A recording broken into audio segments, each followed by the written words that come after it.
Hi, I'm Grandmaster B from the United States Taekwondo Center here in Westchester, Ohio.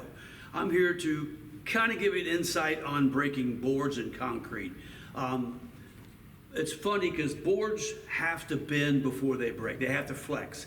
There's different sized boards. This is a standard 3/4 pine board that they use for karate demonstrations and tournaments.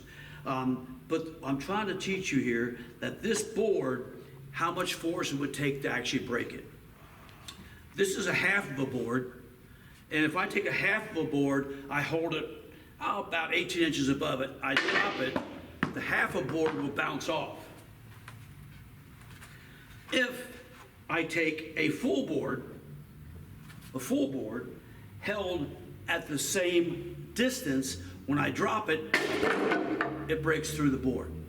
To show you that that's the amount of force it takes to break one board.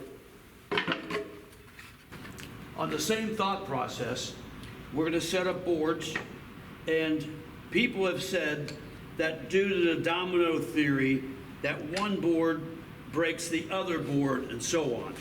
So what we're going to do is show you that that is not necessarily true. I'm using the same boards, setting them up with slight spacers as they would at a Taekwondo or karate tournament, because karate uses the same boards that we use here in Taekwondo.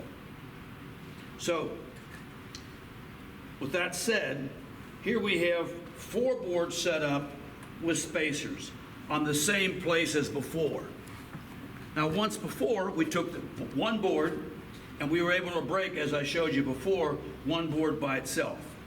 So now if I take this board, put it in the same position, and when I drop it, it bounces off, okay? Why does it bounce off? It bounces off because there wasn't enough straight through force, okay? Plus, this weighs less than these 4 boards combined, okay? In breaking, when you flex, when breaking a board, you have to break through all the boards, including the space between the boards. So the domino theory isn't 100% correct, that one doesn't break the other, that doesn't break the other. If I were to go to a different step and say, okay, here's a half of a concrete block. If I take the same thing, half a concrete block, kind of funny that it broke 1, that's it. Out of the 4, it only broke 1. Now, I guarantee you that this concrete block weighs more than those 4 boards did. So, when you're doing a break, domino theory isn't always correct, okay?